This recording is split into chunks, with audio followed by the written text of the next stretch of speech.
Mother Marilia, my father-in-law John, my daughter Adrian, aka Didi, and my beautiful wife Andrea Silvestri. And we'd like to speak today on a topic of someone really important to all of us, real close to our hearts. And this right here is the car seat of Andrew Silvestri. His twin brother is sleeping upstairs, which he knows how to do really well. But we'd like to just talk about, just get all the attention to him. This is his car seat. We remember when we had to get it because he was born really small, about 4 pounds, and this was this car seat that was low enough for him. The seat we had before was actually too big. That's pretty funny to say because now his brother's so big. But I'd like to talk to you guys about Andrew Silvestri. Andrew Silvestri. I remember the day we first seen him. He was on a 10-inch black and white television screen. The nurses at the Blue Ridge Women's Center. Okay, I'm sorry. I'm going upstairs. I'm just gonna put this on you. I'm gonna leave. Okay.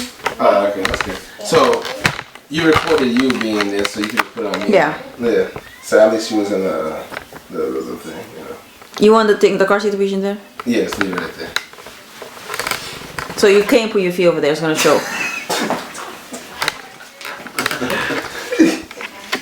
Make sure you always see a dot, a red dot. Okay. Hold on. You good? Mhm. Okay. Make sure the red dot. I won't fold it then. Andrew Silvestri. I remember the day we first seen him. He was on a 10-inch black and white screen, black and white television screen. The nurses at the Blue Ridge Women's Center were almost as excited as we were when they seen his body move from behind his brother. At that time, he was probably the size of a bean, but full of life. I never forget that comment that the nurses made about him and his brother. They said, I guess it's Twin Tuesday again. For some reason, twins were revealed on Tuesdays at that facility. My wife and I were so excited that the pictures of him in the womb were on Facebook before we even made it to the car. Months went by and he was growing well with his brother.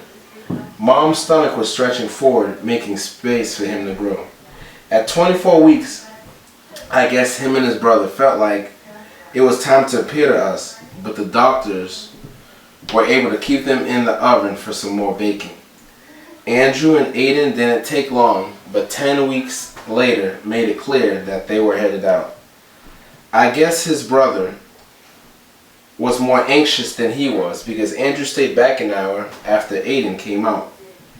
Andrew came out breathing abnormally, but we were proud of him because after a couple good breaths, he was just fine. I can remember holding his small body. He was only 4 pounds. He was getting fed through a feeding tube, but he kept a smile on his face. I would have thought he had KFC through there or something. I can remember talking so much about him. Andrew looked like me more than Aiden, although they were identical twins. Andrew and Aiden had to stay in the NICU because they weren't quite ready to come home. They would go through temperature tests. Andrew had jaundice, so he had to wear cool tinted glasses while the light shined on his skin. The light still wasn't as bright as his eyes when he would look at me. You are a tough little man. He passed his stay at the NICU and came home a week later. I still have his NICU graduation certificate. He was tougher than his brother. I remember when Aiden would lean on him and he would push him off as if he were saying, "Get off me, man. Haven't we been together enough?"